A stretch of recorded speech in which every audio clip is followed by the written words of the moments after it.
So there we go. And so to my viewers, this is RP Mickelson, and he's going to talk to us about his brand new book just released called Stonehouse. Hi Rick, welcome. Oh, can't hear you. No. Muting his microphone.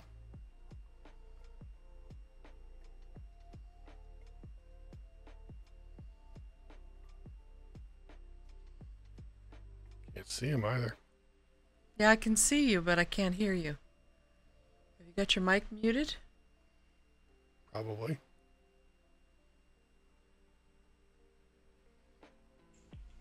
How about now? There you go. Yep, now I can hear you. Alrighty, so welcome.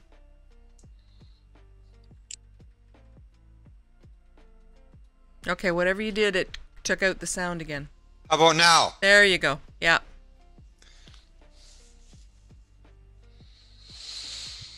Yeah, he's there. We can definitely hear him. Okay, so I can hear you now. So, so you've just released your first novel. First novel. You've released other books other than before this, but this is your first novel. Yes. Right. Okay, so tell us about Stonehouse. Oh, there it is. This is Stonehouse, and this is a book about Norwegian settlers on the Canadian prairie in the early part of the 20th century. And it's based upon my own ancestors. I'll just read a little bit from the preface. This book was initially intended for family members because it's based on my paternal grandparents' lives and the maternal grandparents of my wife, both who were Norwegian. But its scope expanded during the writing process. It may now be of value to anyone interested in the adventures of the many thousands of Norwegians who were pioneers homesteading on the Canadian prairies in the early part of the 20th century. The information required to write this book came from many sources, including research in books, family records, online ancestry sites, old newspapers, supplemented by my personal recollections of conversations I had with relatives, traditional family tales I heard over the years, and old photos and movies. A lot of research was done on the homesteading lifestyle.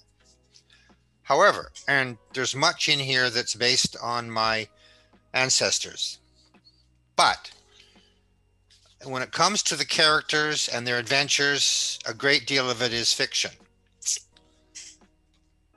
But like the movies you sometimes see where they say, based on this novel, this is based on my family. In the early part of the 20th century, thousands and thousands of Norwegians came to Canada. Things were tough in Norway. There was a depression, a religious persecution. Good land was getting scarce. And they had a tradition where the oldest son got all of the land as an inheritance. Taxes were skyrocketing. And at that time, the Canadian government was offering 160 acres of farmland for a filing fee of $10, as long as the settlers were willing to live there and build on the land and farm it. So for a Norwegian in those days to own that much land for $10 was often irresistible. This book has a heroine named Annalie Gustafson. She shows up on page 8. Annalie was the eldest daughter of the Gustafson family. She'd blossomed into a beautiful woman at 19 years of age. She was tall and slender, strong yet feminine, and her nature was loving and kind. Her flawless skin was the color of fresh, thick cream, and her eyes, strangely enough, for a Scandinavian, were bright green. She finished her formal schooling and worked part-time as a nanny for one of her neighbors because she was very good with small children. Her job was to milk the cows every day, assist with gardening on a relatively sparse land, and help her mother make cheese. She had to get up at 5 o'clock in the morning to do that every morning. She also had to filter and store all the milk and sell it at a local market each weekend. Although she hadn't been a good student academically, she was perceptive, intuitive, disciplined, and full of inner strength. Perhaps that was because she was devoutly religious. And it's important to note that Annalie, like my mother's grandmother, like my wife's grandmother, was a devoutly religious person. She met her hero, the other main character in the story, at a dance, just as my wife's grandparents met at a dance. You rip right into reading. And his name was Jacob. Rick, Yes. is there any way you can lower your camera? Because most of your face is off screen. And, you know, handsome devil that you are, we'd like to see you. There you go. Okay. There That's we go. Because perfect. he bends over when he reads. Yeah. Yeah, He you does bend like you do. Yeah, you do like I do. You bend over when you read.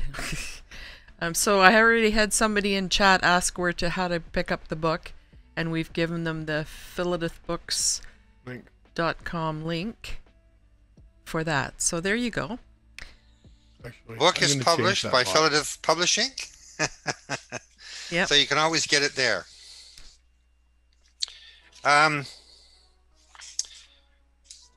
Okay, so I just have to briefly notice that they met at a dance, and she was at the dance, and her sister's boyfriend asks Annalie, why won't you dance with anyone, waltz with anyone? And of course, Annalie's very religious, so she's got issues with being with men. Before she could reply, a tall and very handsome man, Jacob Sivertson, dressed in a black tuxedo with a white bow tie and gold cufflinks, walked up to Annalie and asked her to dance. Unlike all the other men who'd invited her to waltz, he had a mischievous twinkle in his eye and a wide smile that lit up his whole face. For some strange reason, she said yes without hesitation. Jacob and Annalie danced together for the rest of the night. There was definitely something about him that attracted her. The other thing that you need to know is that although she was very devoutly religious, Jacob was not. And at the end of the dance, Jacob says he would like to see her again, and she's interested. So says, would you like to come to Mass? And the Mass starts the next morning. They go to Mass. The Mass is a very traditional Lutheran Mass with chanting, hymn singing, and a very heavy fire and brimstone sermon.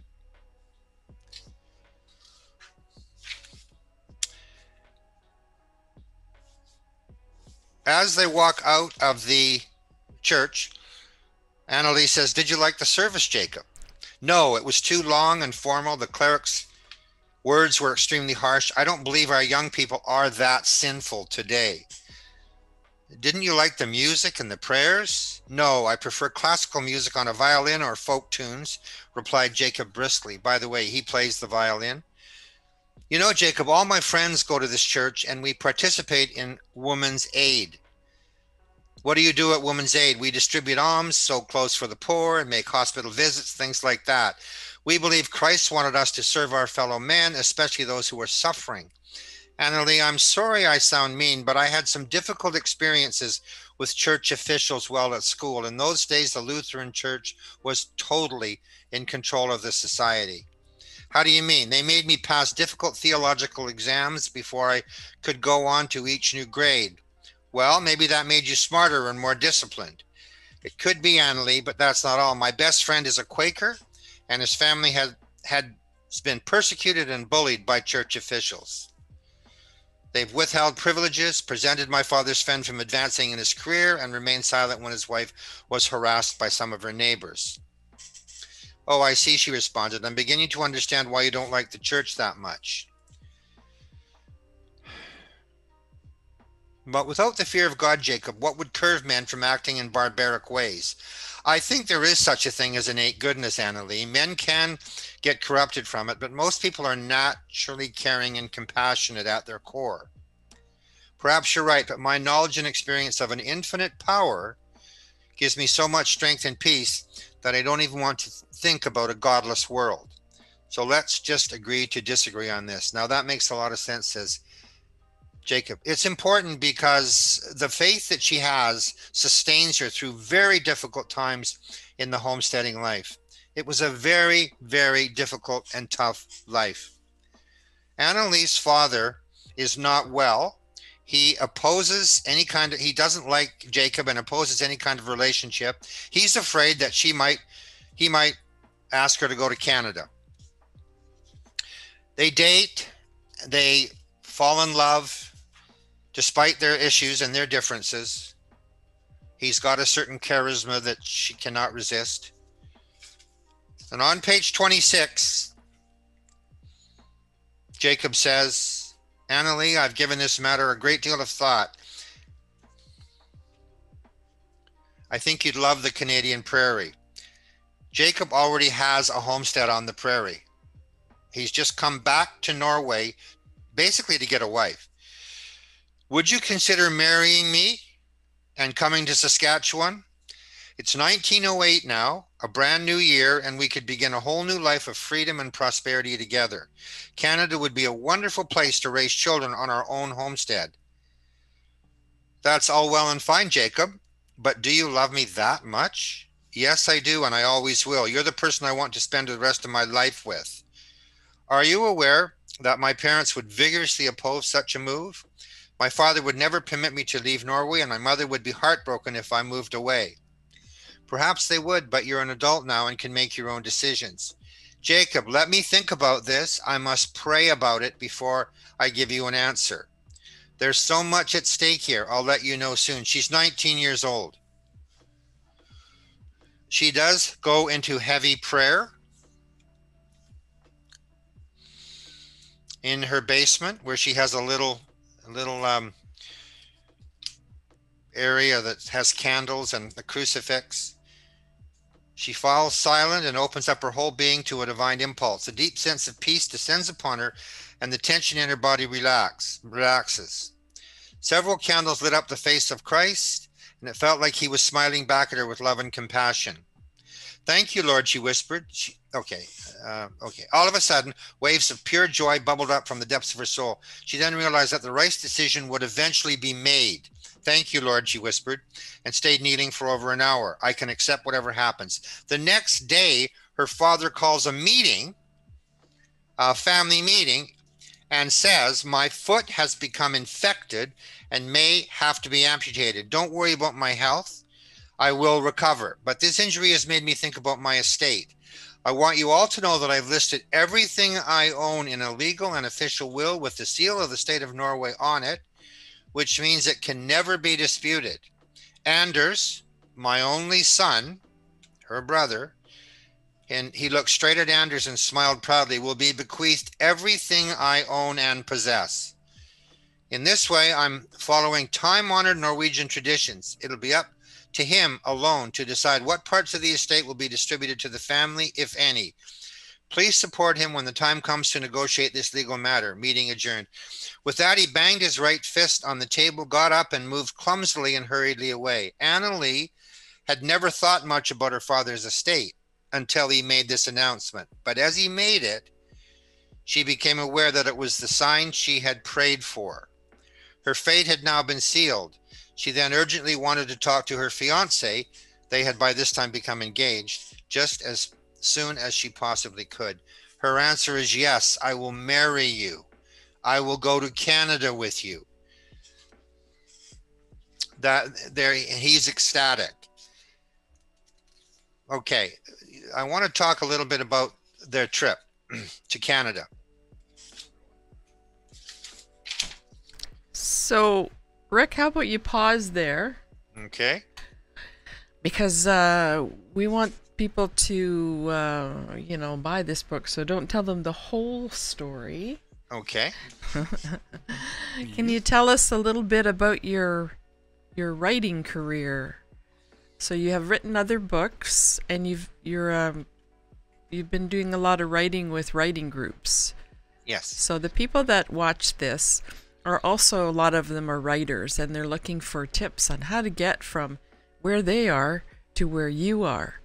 So tell us about your background. I am a member of a few writing groups, and those writing groups are a group of people that get together every week and share their work. They, which I find the most powerful thing that I've ever done with writing, more powerful than taking classes. You get to build relationships with people.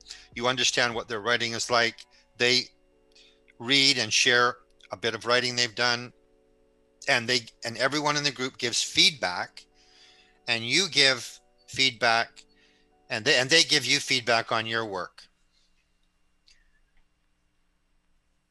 Various things that helps to motivate you to write, because people are waiting for your writing for the next week. When you see other people writing and they write well, it motivates you to write. Over time, I developed one key habit that to me is the secret to becoming a writer: writing every day. And it doesn't have, for me, it doesn't have to be a lot of writing. But as I developed the discipline of writing every single day, even if it was only one page,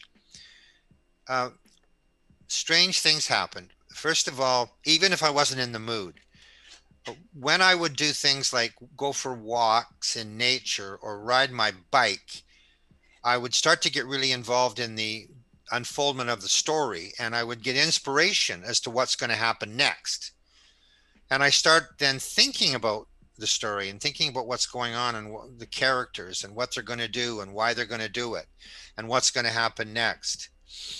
And the amazing thing is, and I don't usually write a lot every day, maximum 2-3 pages, but it does start to develop a flow. And then it just seems, and if you do a little bit each day, it's amazing how quickly you've got quite a bit of writing. Over time, over a few weeks or months, all of a sudden you've got, 20, 30, 40,000 words sitting there. And then the other part I find that's helpful is to edit, to go over it and over it and over it and refine it and tweak it and change it. And when you get feedback, and by the way, I'm not afraid or ashamed to admit that one particular writing group gave me feedback, and I used a lot of that feedback to make changes. So others seeing your work is very helpful.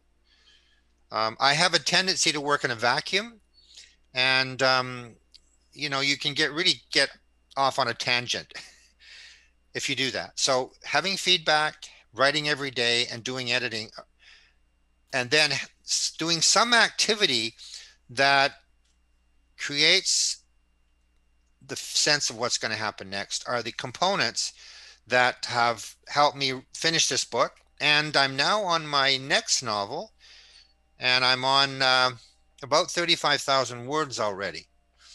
And so it's very satisfying. Now, during the writing of Stonehouse, many things happened. COVID happened. I had a hip operation, which took me out for a while. And it seems like it's been a long time. But in the end, with the help of my publisher, we pulled it together. And it's a very satisfying feeling for me, and motivates me to want to write more. Right. Yeah. So your suggestion to viewers who are writing and having dreams of being published and so on is to be consistent and to seek feedback, not be afraid to edit, and stick to it. Write every day.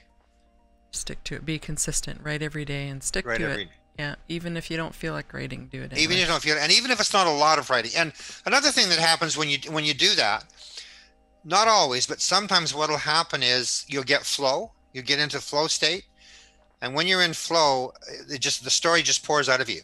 It just pours out, and that's what you want. You want the story to pour out, just come out of you. Right. You know, And but then but that doesn't happen every day. the secret to that too is to let it flow and not edit yourself as you're writing. To leave edit for I don't another know anybody time. that does that. Just let yourself write, because when you stop and edit yourself, you break that flow. Absolutely. Yeah. I always edit at a different time. Yes. Alrighty, so I'm not seeing any questions on here. Yeah, if somebody said, "Wow, that's a lot for a start, isn't it?" 35K. 35. Oh yeah, there's a comment. 35,000. Well, that's a lot for a start, isn't it? Well, your average novel is 100,000 words, so 35K is a start. You know, when we do NaNoWriMo, the National Novel Writing Month, they try to get you to write 50,000 in a month, and that's considered a small novel. I would call that a novella, but it's a good start. So usually what happens is you've written all that without edit. You go back and edit and expand, and it will be a novel when you're done doing all that stuff. But yeah, 35,000 is a good start for sure for a novel. Yeah. What? Sorry. Ooh, okay. So it's a good start. My last project only has 5,000 total, so I have a ways to go. Well, you know, there's short stories. You could do a collection of short stories that are that long. You could do a novella, which would be maybe 35,000, 50,000, somewhere in there. That would be a novella. So, yeah, I keep going at it. Yep. And sometimes there's a different viewpoint. So if you've done 5,000 words and then you think about, well, what's another character thinking, and take the other viewpoint, that'll help you flesh out your word count. So get some feedback on your project. Yeah, I like that point. Flesh it out, because I had some feedback on my new novel, and it went from 1,200 words to 3,000 words when I fleshed it out. I just fleshed it out. You just got the feedback was more details. Give me more details. What does the person look like? What did they actually eat? What did it taste like? What did it smell like? Adding all those details without adding anything new, just details. Fleshing it out, yeah. Jumped me from 1,200 words on chapter 1 to 3,000. And I'm already looking at chapter 2. I realize I can really flesh it out. Yeah. You know, so, but it's all part of the editing process. Well, it's a part of feedback process too. You let somebody else read it, and it's that's what a developmental editor is for. But you let somebody, even a beta reader, read your first or second draft, and they'll come back with questions like that. Well, that was cool, but what happened to this? And that helps. That's another way to flesh things out too. I think chat's stuck. Yeah, it's having other people read your book is sometimes a little bit scary, but it's certainly helpful. Yeah, I published my poetry book, and I went into my old office where I used to work, and had some beta readers have a look at it, and I got some really good feedback. I'm going to adjust it a little bit. So it's good to have people, and that's somebody else's perspective always. Hey, by the way, just to let you know, they've taken chat down. Oh, we've lost her. They're resetting it. Twitch is having issues with chat, so no, they're bringing it back up now. Okay. So it'll take a few minutes. So we might get some more comments later. Okay, so did you want to read some more from your book? I'm just gonna. I wanted to start with just the basic characters. Okay, let's go to page 32.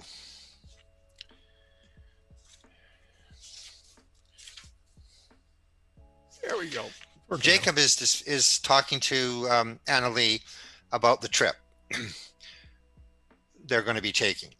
By the way, my wife's grandmother was 18 when she left Norway on a ship with a guy she met at a dance. Wow. And never saw her family again. And so this is based on the story. The SS Damascus leaves Stavanger on March 7th. It'll take us straight to Liverpool, England. After staying in a hotel for 5 nights, we'll take the Sardinian to Montreal. Our Atlantic crossing will take 17 days and we'll arrive in Canada on March 24th. How will we get to your farm from Montreal? She asked. That's simple. We'll travel by the great CPR, Canadian Pacific Railway, all the way to Saskatoon. It's going to be a long trip, but an exciting one, and we'll get to see the whole of Canada from the ground up. Once we arrive in Saskatoon, we'll buy a 2-wheeled buggy and 2 horses and head out to our homestead and start constructing a temporary sod cabin. When we're fully settled in, I'm hoping we can get married at the home of my brother Morris, who owns the farm next to ours. We can invite my North Dakota relations to celebrate with us, along with Morris and his whole family. Little controversial in 1908 to travel with your fiance without being married, but that's actually what happened in real life. That's why I kept it that way. They wanted to get married in Canada. And in many places, like on the ship and on the train, they weren't allowed to sleep together because they weren't married. So that was the trip. That's how they're going to get there. And this book goes into a lot of detail about, for example, life on the ship. For example, after an emotional depart where Norway, the fjords and the mountains slowly disappear, they're on the ship, and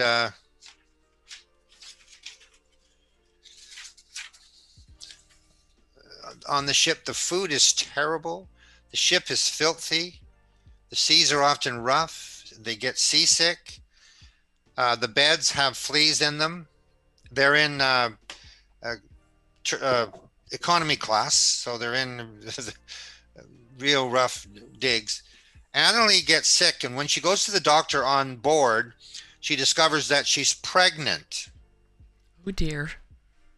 Jacob gets into a fight on a dance on board ship because a man is dancing too close to his fiance, and he almost gets thrown overboard.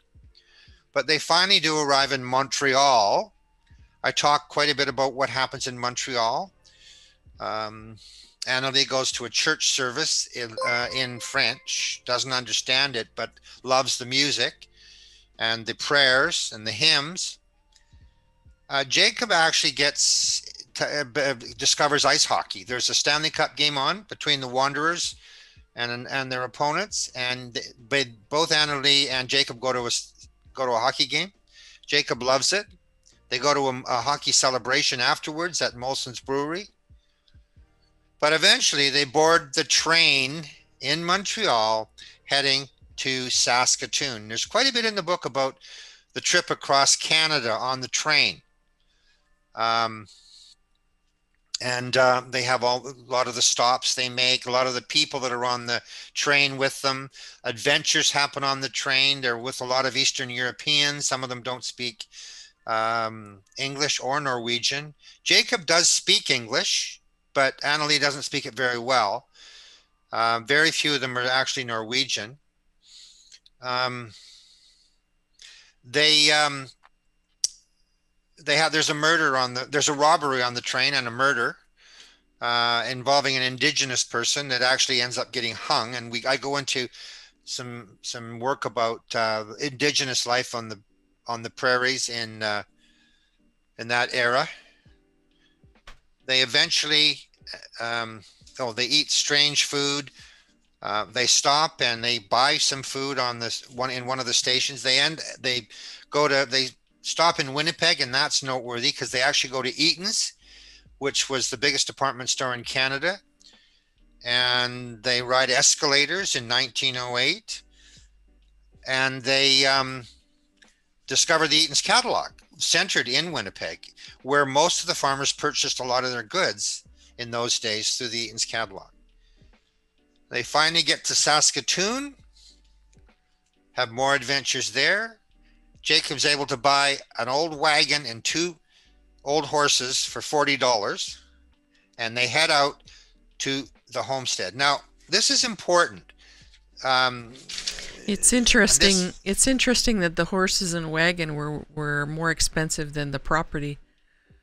That's right. Yeah. And but the interesting thing here is that and this is true to life. This is what actually happened. They had a homestead right beside Jacob's brother, who was a lot older and had been there for years.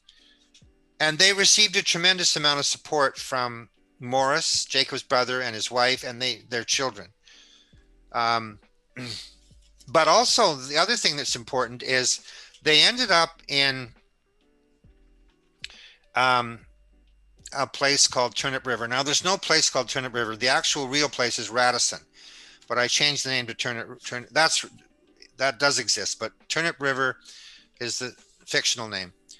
And it's a Norwegian community. It's a Norwegian community. And that's important because, and by the way, the Canadian government was particularly interested in getting Norwegians because they were so tough and they worked so hard. And they stuck it out, not like a lot of other homesteaders. But this is the kind of community it was.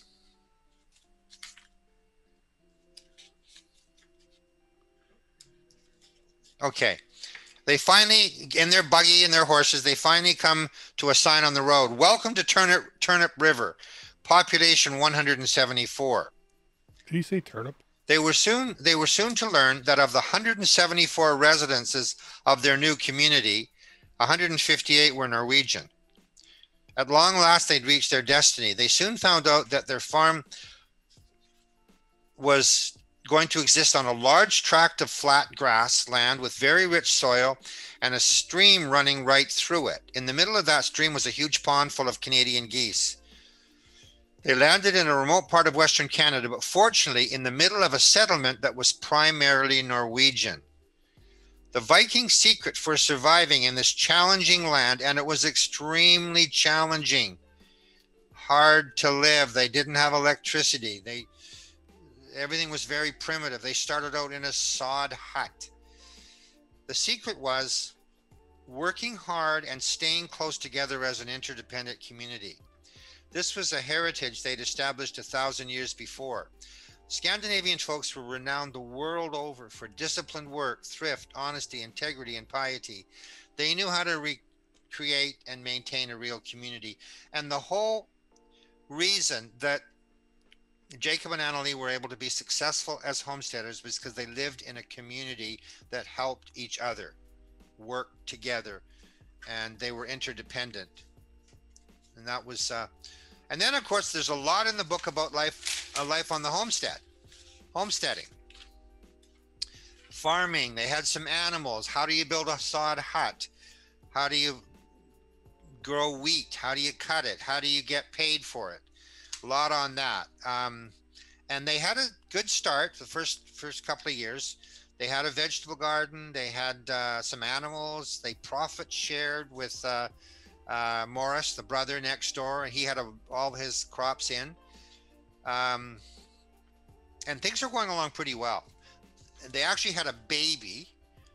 And I go into the delivery quite graphically. And it was successful, a healthy baby. But another character emerges during the delivery, and that was the midwife, Edith Mickelson. That's the actual name of my paternal grandmother. She turned out to be she was a midwife, but she was a bit of a healer, kind of a spiritual healer. She had healing powers. And Annalie grows very close to her and is attracted to her ability to heal, and eventually starts to learn some of her healing modalities. And Edith also grows herbs, healing herbs, and can heal people with herbs. She can heal people in the community. And you got to remember that the doctor GPs were few and far between. Like they might have lived in another community and they might have visited, but Edith did a lot of the healing herself through her natural means and through her herbs, and Anna Lee becomes very attracted to this. The next turning point in the book happens the following September. The crop is fabulous, the best in years. What happens in September of the next year is a hailstorm. That hailstorm is so vicious and so intense that it destroys every single crop in Turnip River. Their whole year's work is lost, completely gone. And I described the hailstorm and how they respond to it and have to get in the basement and how it's crashing, what it's like when they get up and they see everything, a whole year's work ruined. They have nothing, because that's how they survive, by selling their farm products. Some of the animals were killed. At that point, this is a turning point in the book. Jacob has to leave Turnip River and go to the larger center of Prince Edward, which is actually Prince Albert, and get a job working for the city, driving and putting in cedar posts in mines and things like that. And he works and he comes home every weekend, and he makes enough money to support Anna Lee, their baby John Eric, and even help out Morris a bit during hard times.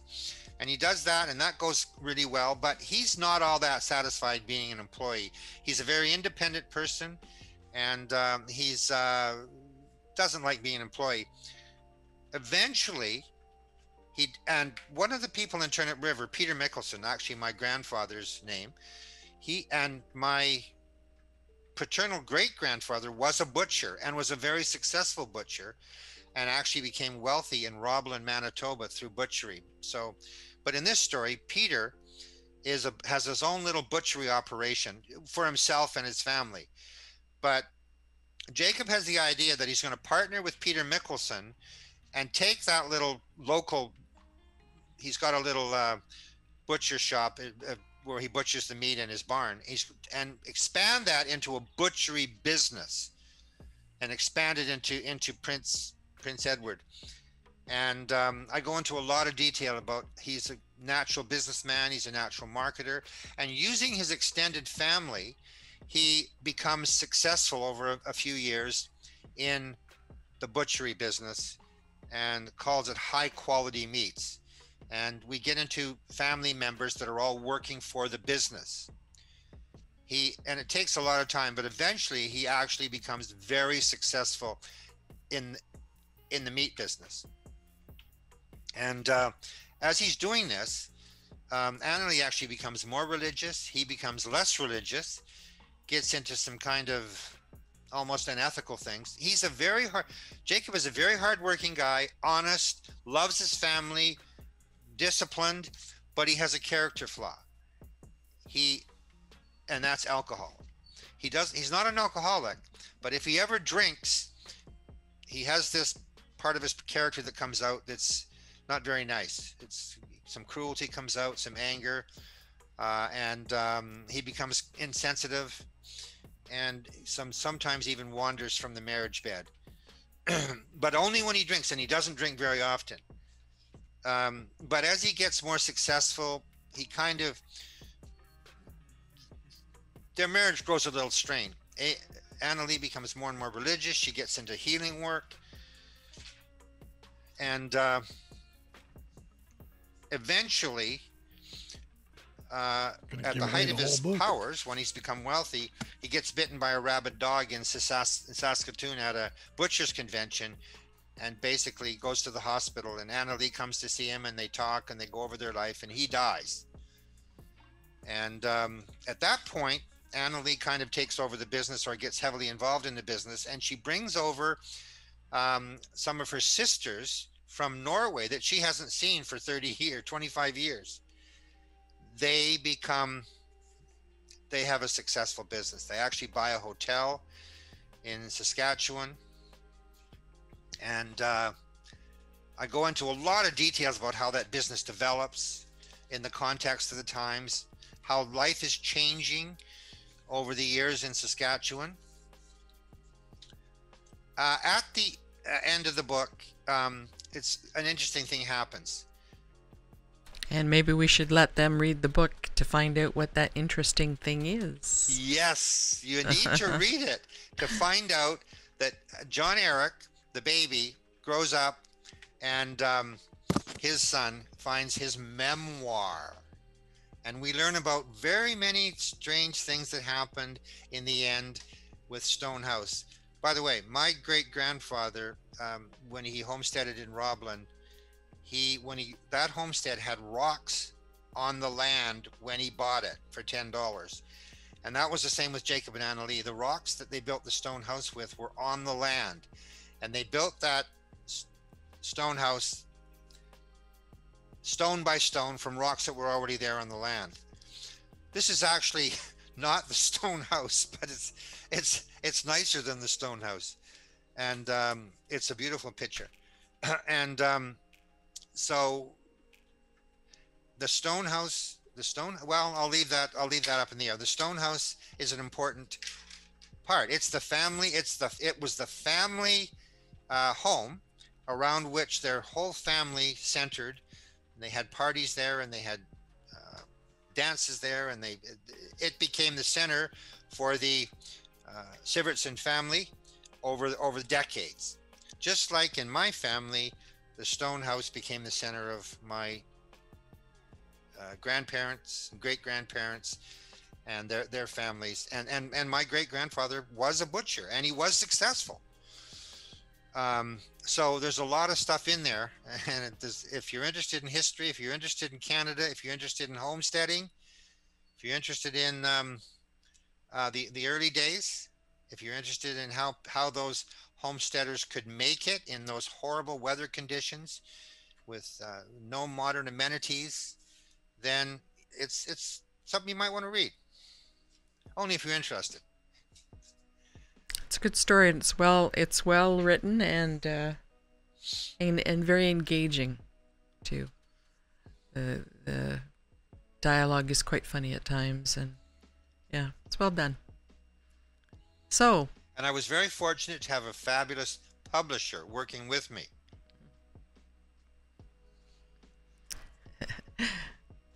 Yep. So now, thanks for coming on and telling us all about it. So the sound you hear is the whip cracking for you to get back to your next project. Absolutely. I have to go. I'm sorry I can't meet everybody, but it's been good talking to you. Yep, for sure. Thanks for coming on. Thank you. That's Rick. Hold the book up again. Rick Mickelson. And there's the book, Stonehouse. And it's available at philidabooks.com in that version and in ebook version. Yes, ebook version. Yes, it is. Not working. All right. All right. So thanks, Rick, and we'll let you go. And Thank you so much. You have a good night.